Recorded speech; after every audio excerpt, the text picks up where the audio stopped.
What's up, friends? Welcome back to an episode of NFT 365. It is episode 420, Puff Puff Pass, if you participate in that environment. And I thought for episode 420, tap into a little bit of my roots, a little bit of the tech evangelist side of me, which has been most of my background, and kind of cover some of the broader things that I think a lot of us are thinking about right now.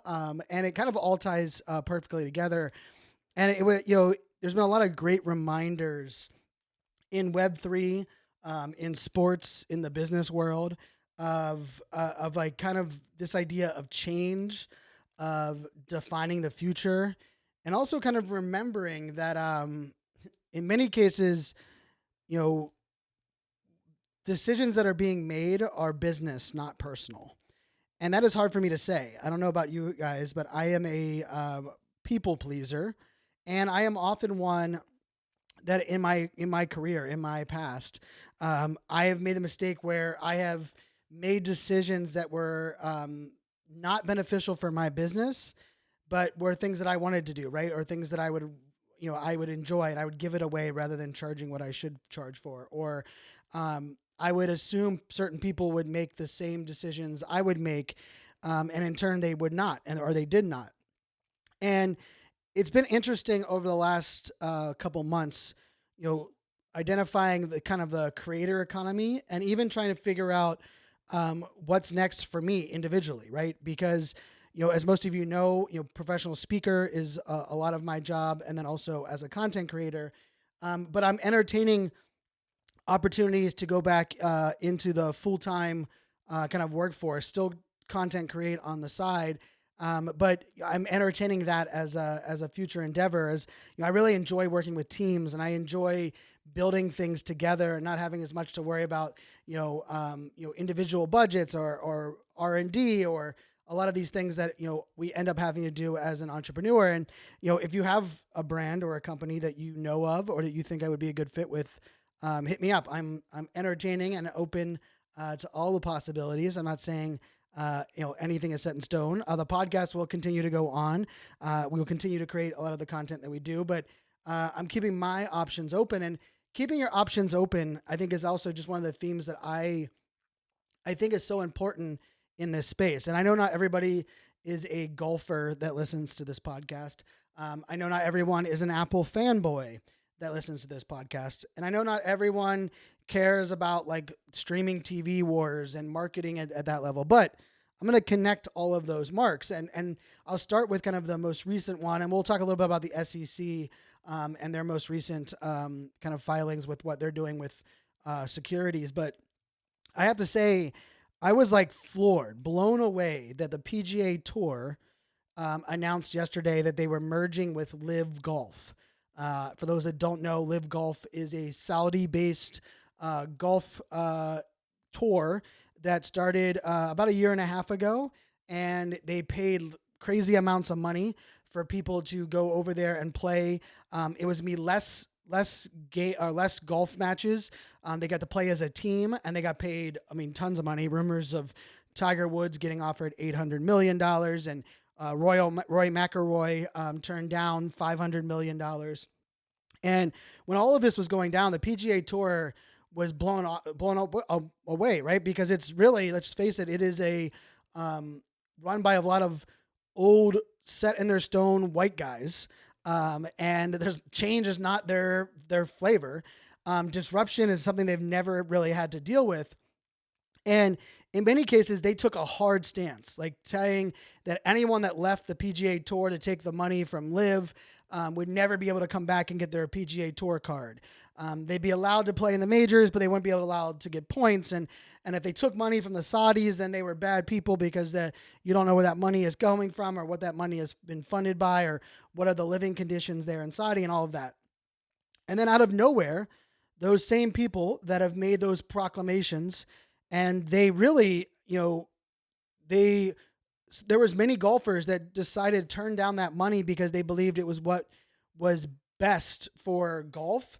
And they pretty much put their own personal wealth, their own personal success aside, and they ended up siding with what they believe was either morally right or what they believe was going to be the best for them in the long term, or what meant the most to them in the legacy side of the house. And the crazy thing about it was yesterday's news came out of nowhere that the two tours are now going to merge, and a lot of the money that was being funded for Liv is now going to be funded into the PGA Tour and the DP World Tour. But really, this isn't, for me, I'm bringing this into the conversation because it's actually not the golf part that to me is so interesting. It's the judging, it's the making a lot of proclamations. It's also recognizing that, like, really nobody will ever protect you or take your best interests to heart except for yourself. And that's hard for me to say. I don't even like saying, I hate saying that, actually. Like, I really don't like saying that, because for me, that just means that, like, why does it have to be that way? And maybe that's just the world that we're living in right now. But to me, that was really interesting, because we also have to give people permission to change their mind, right? And that's a big thing for me. I think, there's certain things that are unforgivable, but there are a lot of things that we have to recognize that people make a lot of decisions, or they act a certain way based on, like, how they were raised or the information that they were provided at that time, and that it's okay to change your mind. And I think if that's one takeaway that you could take from this entire episode, is you should feel free and open to have strong opinions that are loosely held, that you're not afraid to change your opinion if you get new data or information, or if your view on the world has changed, or what your version of success has changed. Because let's face it, from the golf side, it was the enemy that was coming to steal their players and buy golf, right? But then there wasn't a lot of, now there's new data, new information. And what about if they took all that money and put it into the great game of golf rather than dividing golf? How good can that be for the future? And that idea of changing your mind will also come into play with technology. There are a lot of people that are probably saying right now that crypto is evil and it's for money washing and it's all securities and it's all for money launderers and frauds, that in the near future are going to change their mind. And we have to be okay with that. We have to be okay with that if we are pro crypto Web3, and we have to be okay with that if you're on the other side of the fence, right? Because, like, truth growth is about providing people with more data, more information. And that comes across with everything. Now, technology is that way, of course. If you remember, before this shiny iPhone thing, we were given a AirPod, or a AirPod, not AirPod, an iPod. Jeez, see, I forgot. We had iPods, and originally they had, like, the little dial on them. Actually, I think I have a pillow with one of those on there. I'm not sure where I put that pillow. But I have a pillow that has one of those dials on there, right? And then the iPod changed from having a dial to where you could just see what song you were listening to, and it was in that really weird script and that funky looking display, to where then we had the iPod Pro that had, like, an actual display where we could change our playlist and we could see a lot of things. Well, if you think about it, what those two pieces of technology did was they allowed Apple to better understand the behaviors and consumption model of not only music, but how we interacted with a mobile device that was way more advanced than the CD player or the cassette Walkman, but they still weren't 100% sure. Like, you don't know how someone is going to use a certain piece of technology, especially something that is so transformational, until you put it in their hands, until you start to lean into that. And we could argue that it was the iPod that pushed forward what became the iPhone, right? And then it was the iPhone Max display that really grew the concept of the iPad, right? That all of a sudden we're like, wait a second, people are still going to use. I remember, like, oh my goodness, iPads are going to cannibalize the laptop business, the laptop market. No, that's not the case, right? I own two iPads. I own two laptops. I own one iPhone. I'm for those that don't know, like, my brand and my business, Social Fans, that letter I at the front of Social Fans is because I'm an Apple fanboy through and through. No bones about it. But I also own an Android because I like to know how both sides of the world work, and I'm not one that bashes something I don't understand. I would rather understand both of them and make the best decision for myself. But I say all of that because, the most recent WWDC announcement by Apple with the Apple Vision Pro, I mean, that technology is freaking mind-blowing.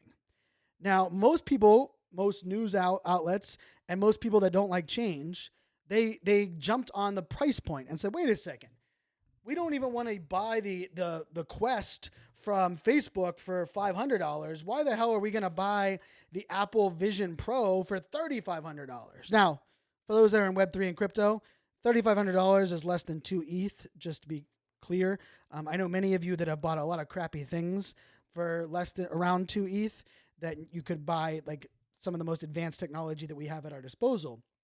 But if you think about it this way, when I looked at the Vision Pro and I looked at all of the features, right, where you don't have controls and it's tracing your eye movement and they're doing a lot of things on device. You don't need to have connected to your iPhone. They took the battery and use a cable and the battery is disconnected. What Apple is doing with that device is I believe they don't believe that device will be their mass market device. What that device will do is there will be developers. There'll be geeks like me that, right now I'm sitting in front of 4 monitors. What if I didn't have to have these 4 monitors, or I didn't have to sit at this desk and I could have that same display where right now I have my Chrome browser on one display. I have my Discord on one display. I have Dex Tools on one display. I have my WhatsApp and my iMessenger on one display. What if I didn't have to have these physical displays and I could throw on this headset? To me, that's a game changer.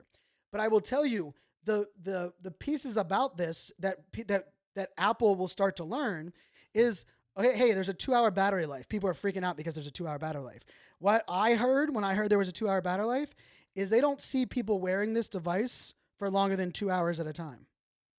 Think about it that way. What they want to see is if that people that own it are complaining of the battery life, is it because they want to play longer than 2 hours? Or it's because they forgot to charge the battery pack, right? Whatever it may be.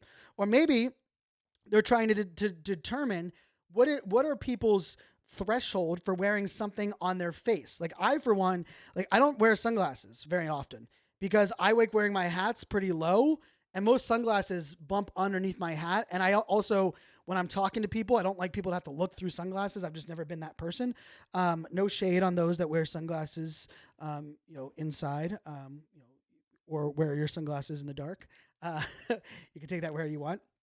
But what I found really interesting in this, and there was a lot of announcements within that WWDC that I thought was great. Like the updates to the Apple Watch, so freaking good. A lot of the features coming to iOS 17. I'm super excited about. Improved AirPlay is one of them. Improved, sharing on devices. Also, the idea of customization when we're not using our devices, much like cars, right? Like our cars are the most useless things that we buy. Think about all of the unmanned driving hours that exist with your car. The amount of hours your car sits just taking up space, not being used in your driveway or when you're traveling or when you're not in it, right? And when we think about technology, a lot of technology that we buy, there's a lot of unused time, like our stove and our ovens, our washing machines, right? And it's kind of crazy in a world that we think about it, like how much do we buy things that we don't use but very rarely, right? Which is funny because like we don't want to spend a lot of money on our bed, yet our bed is something we use every single night, right? I always find this kind of like a weird sideshow. And I told you, I'll warn you, this episode's very ADHD-driven. I'm going to be all over the place. But what I got out of that Apple announcement is that for someone like me that is neurodiverse, where you can now use the API and start creating environments that empower those of us that are neurodiverse. Maybe that we can integrate 8D audio, which audio that moves around us, the spatial version of us, that allows those of us that are dopamine deficient, which is what those of us that are neurodiverse are. Well, it actually increases our dopamine and allows us to stay more aware. The idea that we could actually create environments. Now, I will tell you, I was sitting with my 3 daughters watching the Apple WWDC announcement because they were home for school and we were sitting on the couch. And I really wish I had recorded their comments, because my daughters, 13, 12, and 9, were like, Daddy, who's going to wear that? Oh my goodness, those eyes look weird. And then I was like, but think of all these things you can do. And my daughter was like, yeah, but you'd have to have 4 of them for one for all of us. And what are we all going to do? We're all going to sit around in the same room with the same headset on. And it was funny because like a lot of their first reactions make sense, right? And they haven't really addressed the virtual reality, augmented reality world of what does it look like in a shared experience world. But that's actually where I wanted to take this conversation, is that I actually think this is one of the key focus points of the future. We have to focus on 2 different types of consumers: the passive and the immersive. Let me say that again. We are going to have to focus on the passive and the immersive experience. I believe augmented reality, which is what those glasses are, the Vision Pros that Apple put out. Augmented reality, remember, is different than virtual reality, because augmented reality, they are overlaying these digital displays with the world around you. You can still see the wall in front of you. You can still see the door around you. Your ears are open. You don't have something over your, covering your ears. Virtual reality is when you are stepping into a completely different environment, blocked off from your physical world. But to me, that's not really the thing that's interesting here. The thing that's interesting is there are going to be passive consumptions, right? Like, so let's say the Super Bowl party where you have people over to watch the Super Bowl game, the Super Bowl. That's a passive, for the most part, a passive consumption experience, right? Because people are doing so many different things. But then there's also going to be the immersive experience. And I will tell you, as someone that lives alone when I don't have my daughters co-parenting, the idea of creating an immersive environment and wearing something on my head doesn't scare me at all. It actually excites me, right? Because I could almost create the digital environment where, like, I could see myself doing dishes or cooking wearing that virtual headset, because I could keep the front part of it open, keep digital displays around me, and even create an environment that makes it even more exciting for me to cook, right? Where the menu or the YouTube video is playing. And right now that's damn near impossible, right? I have to if I look over right now in my kitchen, which is, on the opposite side of my home office here, like I have an iPad that is sitting on top of my Ninja Foodie. My my Ninja cooker, and I have an iPad that's propped up there because I was cooking last night and I wanted to have the recipe up. But then I was also mad because my oven faces forward, and the sporting event that I was watching was on the TV that's behind me, and I can't even watch that, right? Let alone I can't take notes, or if someone messaged me or whatever that may be. And so, like, I look at this as like what Apple is doing with the Vision Pro is that they are going to learn the habits of what people wear on their head, how people are using this device, and what are the key features that we like, so that the next pair, the future pair, which I think they're going to look very much like the Snapchat spectacles. I have my spectacles here, or even the Google Glass. Like, I have a feeling we're going to get back down to that technology, but rather than starting in that technology, they're giving us everything from like fingerprint, because like whatever your eyes are looking at is what it focuses on, and then you just put your fingers together, and that's how it dictates action. So like the bottom of the Vision Pro has cameras on it, right? There's infrared. It'll even take a 3D image of you, so that if you join a Zoom call, that you are in the actual Zoom wearing the clothes that you're wearing at that moment. And it's that like the 3D representation of you, not like that phony Mark Zuckerberg version of an avatar that doesn't look anything like you. And I say all of this because in everything in our technology life, when we are trying to change habits, when we are pushing the envelope of innovation, we have to understand that in some cases, we have to push what's possible to a few people to understand what the majority of people would need. And I will tell you, that's kind of where we're at in Web3. And that also kind of plays into, I don't know how many people are HBO Max subscribers, but there's a lot of people that were making fun of the rebranding from HBO Max to Max. I mean, like, I can't believe you're taking off the HBO brand that has such powerful recognition from premium experiences for all these years. Like, what are you thinking? This is the dumbest thing ever. The truth of the matter is HBO Max carries a very polarizing financial status for many that are millennials, Gen Xers, and baby boomers. Like growing up, if your parents had HBO in the house, you had money. Truth of the matter, right? Like you had money. HBO was premium. Like I don't even remember how much it was back then. Like I know in college I worked at Dish Network, and at Dish Network it was always like the $20 upsell per month for people to get HBO, and we got rewarded for that. So I would hard sell HBO and that side. But one of the things I find interesting is as we are moving into the streaming wars, and if you think about it, streaming of TV and streaming of content. We were sold Netflix because we could be the cord cutters and get away from cable. And cable has 500 channels that we don't know where anything is on, and we should go streaming. Well, now we have 50 apps that have 500 shows on each that I don't even know what is what. Like I was trying to find that TV show Jury Duty last night, and I was like, I think it's on Peacock, Paramount, or Amazon. And I like figure out which app it was on, and then figure out like. And what's interesting on that is for the last like 5 years, the streaming apps and world and how much we're willing to pay has really got convoluted. But I will tell you, over the next 3 years, I believe it's going to be shrunk back down where Max is going to swallow up different programming, different documentaries, even podcasts. And I believe what HBO Max rebranding to Max is setting themselves up for is not trying to compete for the premium service against Netflix and Amazon Prime, but against the YouTube of the future, right? Because YouTube TV is not a thing at the moment yet, right? I'm one that has YouTube TV, but I still pay for Xfinity because I like certain live sporting events and live content, even local news and such. But very quickly, and it might be this fall, with the NFL moving their NFL Sunday tickets to YouTube TV, I might be moving off of Xfinity and moving that way. And I think when we start to think about like future consumption habits, that relationship we have with the creators of documentaries, the creators of TV shows, and like we have the writer's strike right now, a lot of that going to come down to individual relationships within a greater streaming platform. So I actually think the HBO Max is to make it to where it doesn't seem like it's as polarizing, and Max, which is going to have I think it has Hulu already in it. I believe it's going to have Disney involved inside of Max. Max is much more than just HBO, and that's what they're kind of preparing themselves for.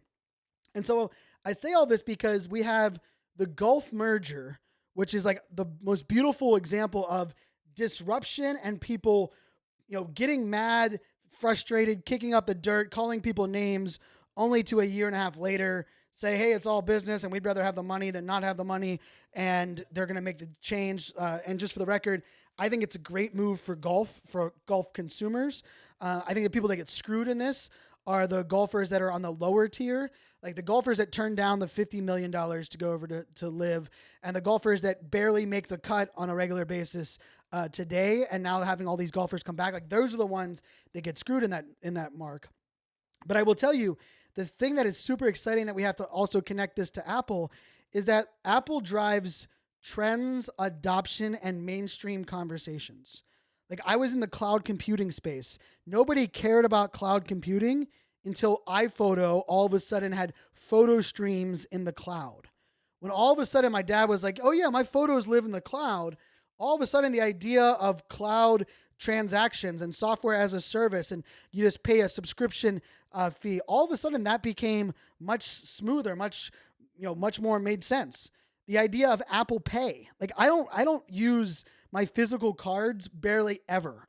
I mean, I had to pull it out today because I had a mobile guy come to change one of my tires in my Jeep, and he was like, you need the physical card. And I was like, crap, where is my physical wallet? Because I don't use my physical cards. I use my Apple Pay tap everywhere we go. But the funny thing about that is I remember Apple Pay tap 3 years ago, and I was like, there's not enough stores that have it. And like, why would we use it? And now when you think about it, we're moving towards a much more digital transaction. And so all of this to say that what the information that we're provided today, we have to start thinking about things beyond our current consumption model, right? And for me, I was thinking about it, on the airplane, right? When I'm on the airplane, my ability to feel connected and productive, like I'm really productive on the airplane when I'm working, but holy crap, could I be more productive if I had this Apple Vision Pro headset and I could put that on? I could have multiple displays. I could have my chat up, my email up. I could be working on something in my AI art. I could have my podcasting stats up there. Like, holy hell, would that unlock a layer of productivity for me? It would also unlock my ability to work from anywhere, right? Because still today, working from anywhere, I mean, it's hard for some of us, the work that we do, to work off of just a laptop screen. And heaven forbid, a laptop screen in the sun or outside is not like the easiest, most user-friendly environment. But what if we were able to work without it? We didn't need a desk. We didn't even really need physical walls. We really didn't even need physical power. And let's face it, we know that the devices will come soon with cellular and satellite capability where we won't even need Wi-Fi, where we will be able to throw that on. And to me, there's so many cool examples. Like if you are someone that likes to go fishing, right? The idea that you could put on this AR display in the morning when you're going out fishing before the sun comes up, like how many less boating accidents would exist because you would be able to have an interactive map in front of you when you're boating. Or what about, for someone that is trying to do customer service or tech support or work on a car, where right now we need technicians everywhere and we don't have enough doctors or teachers. What if we were able to create environments where we are able to really immerse people in experiences in ways that we never had thought of? So what my challenge is for everyone that's listening to this on this episode 420 is that we shouldn't get hell-bent or stuck on one way of doing things. And that includes as a creator, that includes as an entrepreneur. I've been an entrepreneur for now 10 years, and now I'm entertaining the opportunity to go back and work for someone else or work for an enterprise level company or even a startup. And for me, part of it is not because I don't like being an entrepreneur, but I'm open to a new challenge. I'm at a different phase in my life where there's certain things that I'd be willing to do or not do that maybe I wasn't willing to do or not do 10 years ago. In this world with change and with technology and with so many opportunities, I challenge us all to keep an open mind to what's possible. Be willing to be curious. Be open to the idea of giving yourself grace and recognizing that maybe you didn't like something or you didn't understand something or you were scared of AI, but now that you've heard more examples of AI, you're now excited about it. That's okay. And we need to give others that same forgiveness. Now, I will tell you, the place where I don't give forgiveness is with the SEC and this regulation BS that's going on. The fact that the SEC has labeled things like Cardano and Solana and Sand and a bunch of these coins securities without much guidance is a bunch of, I believe, a bunch of misrepresented understanding of where we're going. And they're trying to really, I picture this like a cartoon where the SEC understands that digital currency and the blockchain is the future, but they're holding on and they're trying to put their feet in the ground and hold on and slow down adoption and slow things down to where they could figure out where they get their cake and eat it too. And I think if anything that the golf thing taught us is that it's all business. It's never personal. And let's face it, the U.S. is going to want their tax money. The regulators are going to want to have their control. The big companies and corporations aren't going to go quietly in the night and say, oh, decentralization sounds amazing. We don't need AWS. We don't need Facebook and Instagram or Twitter. We just need everything decentralized. That's not going to happen. People are in this business. This is their livelihood. And let's face it, a lot of people hate change. But the truth of the matter is we can't let those that hate change and those that are disconnected, sad losers that are, oh man, I tell you what, the SEC and what they're doing to me is it's just dumb ignorance. And I think, unfortunately, it's going to cause havoc, especially for those of us here in the United States for the next couple years. But I don't believe it's going to stop innovation. It might change how we have to approach certain conversations. But this is just another example of recognizing that it's not personal, it's business. And I think we have to change how we do business, how we are thinking about the future, how we're thinking about adopting new things, and even how we are willing to push the envelope of innovation. If Bitcoin is the answer and we have to play more with these ERC 21 tokens, then that's the answer, right? If the idea is that certain places, like I didn't realize, like Tezos, I just launched an art collection over on Tezos, and I didn't realize that you can't use Tezos in New York. Another thing that surprised me, right? I didn't know. But the moral of this whole story is that there are a lot of powers that be that are going to continue to make decisions and that are going to continue to innovate and roadblock and do all of their pieces. The question just becomes, are we going to sit back and let them disrupt and stop us from doing the things that we want to do? Or are we going to be the ones that stand up and make changes and make choices and believe in making the world a different place and not allowing the same old regulation and the same old, one percenters to run the world? We are living in interesting times. I'm excited about the future, but I'm also open and entertaining just about every possibility of where we're going. I'm still bullish as hell on NFTs and the power of tokenization and the blockchain. I'm excited for the speaker mastermind and the idea of empowering speakers to deliver their messages and build trust, because I believe AI will never be the vehicle or the facilitator of trust. That will always be humans. And so those of us that look at AI that allows us to be more productive and scale so that we can spend more time being humans building trust are the ones that are going to win.